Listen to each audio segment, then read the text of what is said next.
వకలా ఈ నవ్వు మీ ముఖం మీద ఎప్పుడు అలాగే ఉంటుందా? మొదట్లో నేను అందరిలాగే ఉండేదాన్ని వకలా. మన కడుపులో ఒకరు పుడితే గాని ఆడదాని జీవితం పరిపూర్ణత చెందదు కదా.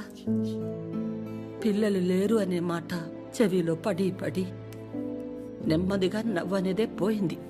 పోయేదాకా ఇక అంతే అనుకున్నాను. మా చిరంజీవి పుట్టగానే అలాగే తీసుకొచ్చి మొట్టమొదటిగా నా చేతుల్లో పెట్టారు. ఆ క్షణం ఎక్కడి నుంచి వచ్చిందో ఆ నవ్వు అలాగే ఉండిపోయింది. ఈ నవ్వు నాది కాదు, వాడిది.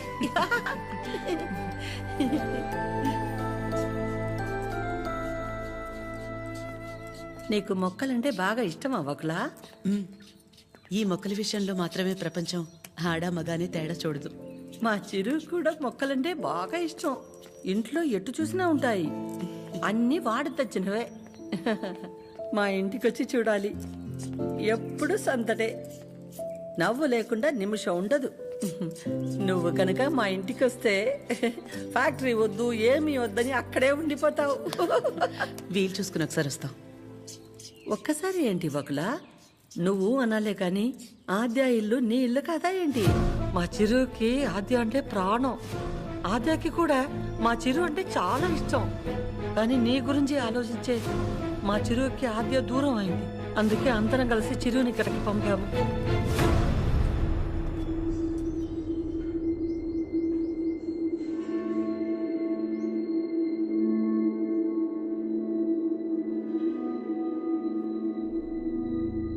విన్నావుగా వకుల, వాడొచ్చినప్పుడే చెప్పాను వద్దు, ఏదో తేడాగా ఉంది అని. నా కళ్ళకు అందరూ అలాగే కనపడతారన్నావు. ఇప్పుడు చూడు, నా కళ్ళకు కనిపించింది నిజమైందిగా. సరిత గారు మాట్లాడకు. మీరు ఆడాళ్లేగా. సాటి ఆడదాన్ని మోసం చేయడానికి మనసెలా ఒప్పింది? అసలు నిన్ను తన్నాలే పట్టుకుని. అమ్మా, నువ్వు నోర్మే. ఏంటి అద్యా ఇది? వాళ్ళంటే ముక్కు మొహం తెలియని వాళ్ళు. మీ అమ్మ గురించి పూర్తిగా తెలిసిందానివి నువ్వే ఇలా చేస్తే ఎలా? తనకున్న ఒకే ఒక్క నమ్మకం నువ్వు అందరిలాగానే అనిపించావు కదా. అయినా మిమ్మల్ని అనాలి. ఏం పెంపకమో ఏమో. పెంపకం గురించి ఎందుకండి? ఏ అంత రోషం పొడుచుకొచ్చింది? చేసే ముందుండాలి. ఎందుకు అలా మాట్లాడుతున్నారు?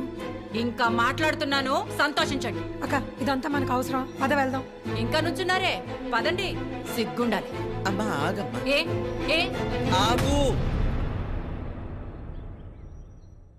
నువ్వు అరిచి గోల చేసేంత ఘోరం ఏం జరిగిపోలేదు ఇక్కడ. ప్రేమించిన అమ్మాయి కోసం వచ్చాడు, అంతేగాని ఎవరినైనా మోసం చేశాడా? ఎవరితోనైనా తప్పుగా ప్రవర్తించాడా? తప్పుగా చూపైనా చూశాడా? వాడికిడికి రావడం వల్ల ఎవరికైనా మంచి జరుగుంటుంది తప్ప నష్టం ఏం జరగలేదు. వకుల, పిల్లలిద్దరూ మన ఇష్టాలకు గౌరవం ఇచ్చి మన సంతోషం గురించి ఆలోచిస్తున్నారు. ఒక్కసారి వాళ్ళ ఇష్టం గురించే ఆలోచించడంలో తప్పే ఉంది.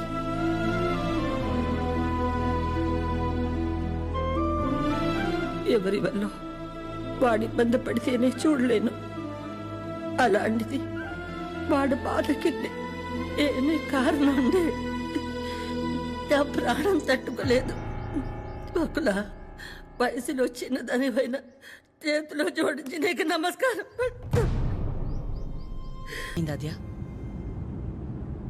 ఏమైందమ్మా? నేనే నీ ప్రపంచం అంటావు కదా. నువ్వెలా ఉన్నా దానికి నేనేగా కారణమవుతాను. మరి నువ్విలా ఉన్నావంటే నాకు తెలియకుండా నేనేదైనా తప్పు చేసి ఉండాలి, లేదా నీ ప్రపంచమైనా మారుండాలి. నా ప్రపంచము మారలేదు, నువ్వే తప్పు చేయలేదు. నీ తర్వాతే నాకు ఏదైనమ్మా. తన ఫ్యామిలీని తీసుకెళ్ళిపోమని చెప్పడానికి చిరుని కలిశాను. మా అమ్మ గురించి నీకు తెలియదన్ను అంటుంటే ఏ వందలే ఆవిడకి నేను దగ్గరైతే సరిపోతుంది అనుకున్నా. కానీ ఆవిడ నాకు దగ్గరేక తెలిసింది నువ్వే కరెక్ట్ అని. ఒకవేళ మీ అమ్మ నీ విషయంలో తీసుకురా నిర్ణయం ఏదన్నా తీసుకుంటే ఆ గిల్ట్ని నేను తట్టుకోలేను. అందుకే ఎలా వచ్చాను అలాగే వెళ్ళిపోతాను. ప్రతి మగాడి విషయంలో సమస్య వేరు, పరిష్కారం వేరు. కానీ ఆడదాని విషయంలో సమస్యను అర్థం చేసుకుంటే చాలు, అదే పరిష్కారం.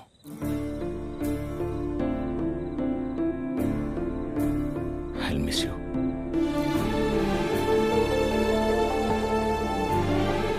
ఎవరన్నా ప్రేమించిన అమ్మాయితో ఐ లవ్ యూ చెప్తారు, కానీ కనీసం ఐ లవ్ యూ కూడా చెప్పకుండా మిస్ యూ చెప్పిన వాడిని నేను ఒక్కడే ఉంటానేమో.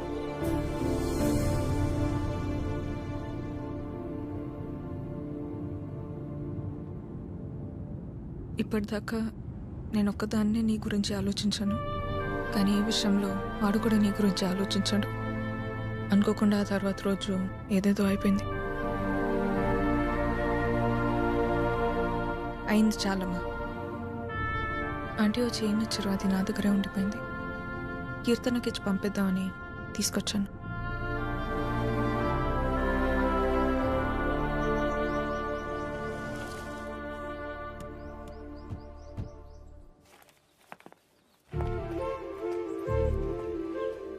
ఏంటి పద్మ? ఎవరు? ఏంటి? ఎందుకు అలా నించుని చూస్తున్నావు? రండి రామ్మా.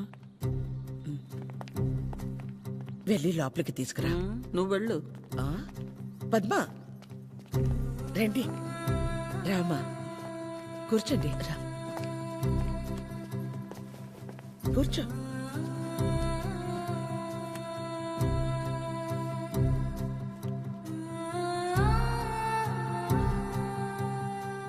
చిరు లేచిన వెంటనే నంబర్ తీసుకుని ఫోన్ చేద్దాం అనుకున్నాను.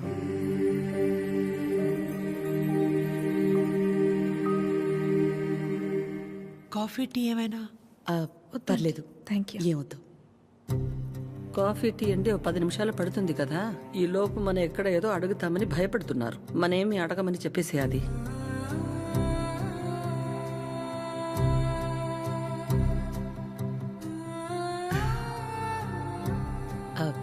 ఇంటికొచ్చినప్పుడు మీ చైన్ మా దగ్గరే ఉండిపోయింది, ఇచ్చెళ్దామని ఈ మధ్య.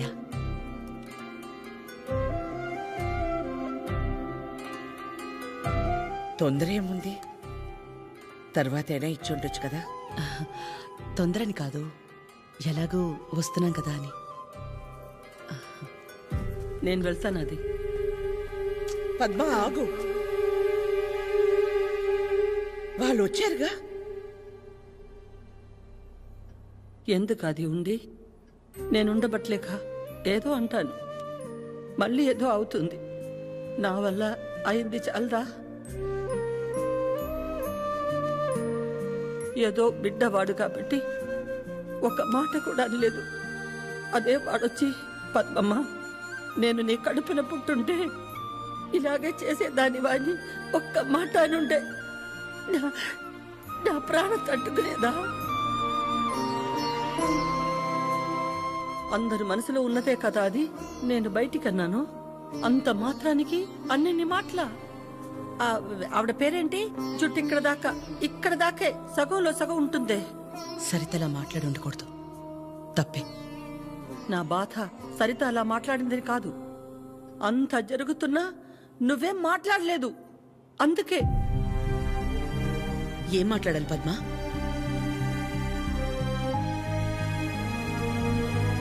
నా ప్లేస్లో మీరున్నా నాలాగే సైలెంట్గా నించునేవాళ్ళు. మీలా కాదు నా గతం. మీలా ఒకరికి 10 మంది లేరు నా గతంలో.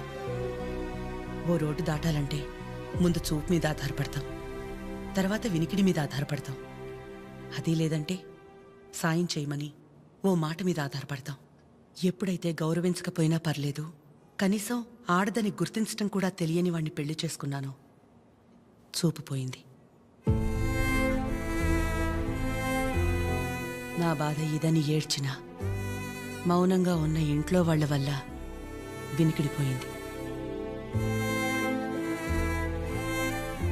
సాయం అడుగుదామంటే ఎక్కడ డబ్బు అడుగుతుందేమో అన్న బంధువులు ఒకవైపు, సాయం చేస్తాం మాకేంటి అన్న రాబందులు మరోవైపు.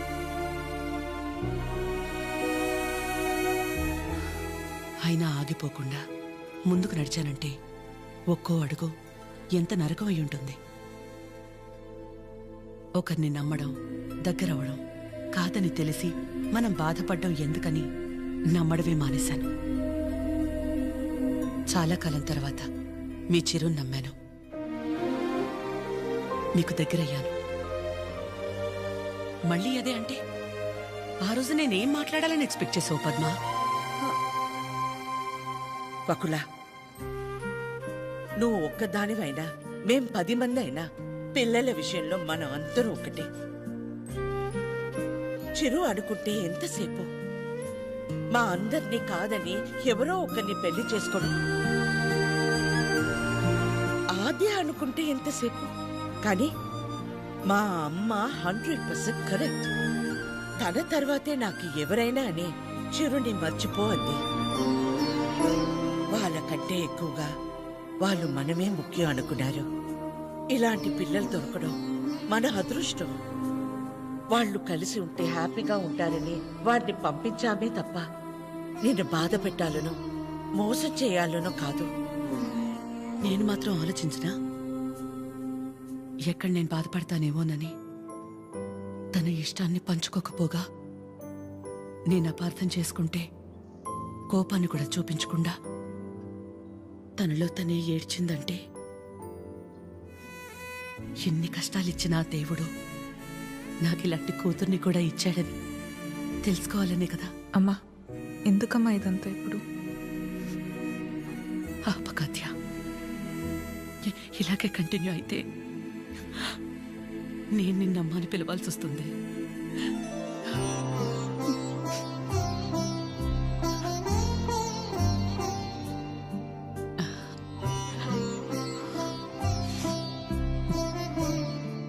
అందరూ ఒకవైపు, మనం మాత్రం ఒకవైపు ఉంటే ఆ బాధ ఎలా ఉంటుందో నాకు తెలుసు. అలాంటిది ప్రవళిక విషయంలో ఒక్కతే ఉన్న తన పక్కన చిరు వెళ్ళి నించున్నప్పుడే నాకు అనిపించింది తనందరిలా కాదని.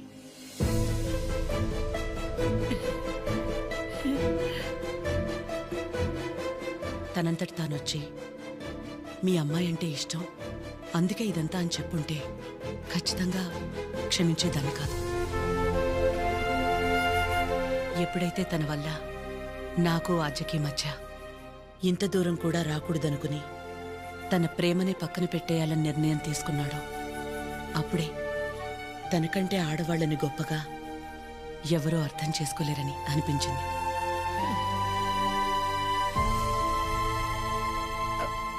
అంత అనిపించిందంటే మా చిరుకి మీ ఆద్యాన్ని ఇచ్చేవచ్చుగా.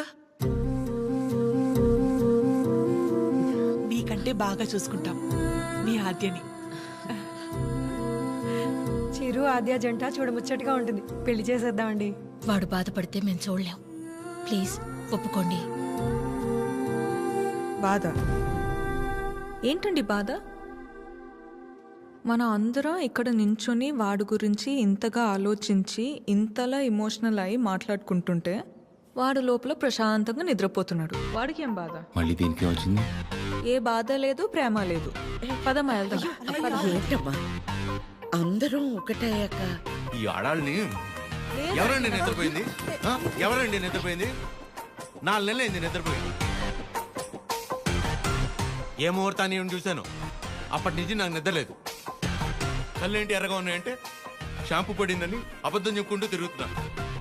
చిచి, ఇప్పుడు దాకా నా పెళ్లి కాకపోవడానికి కారణమైన మీరు అందరూ గొప్పోళ్ళు. అసలు పెళ్ళే వద్దని ఈవిడ గొప్పది. ఇదిగో తినుందే, ప్రేమించినోడు ఏమైపోయినా మా అమ్మే నా సర్వస్వం అనుకున్న తిను ఇంకా చాలా గొప్పది. మీరందరూ గొప్పోళ్ళు, నేను ఒక్కడే తెంగరోని. అరే చిన్నపిల్లోడు అమాయకుడు ఇలా అయిపోయాడని కనీసం కనికరం లేదా మీకు? మీ ఆడాలతో యుద్ధం చేసే అంత శక్తి నాకు లేదు, మిమ్మల్ని అర్థం చేసుకునేంత జ్ఞానం ఏ దేవుడు ఏ మగాడికి ఇవ్వలేదు. ఒకటే అనగలను, ఆడాళ్ళు మీకు జోహార్లు. అతే అతే అతే, ప్లీజ్ ప్లీజ్, మీ అమ్మాయిని అడిగి, ప్లీజ్, ప్లీజ్, ప్లీజ్, చేయండి.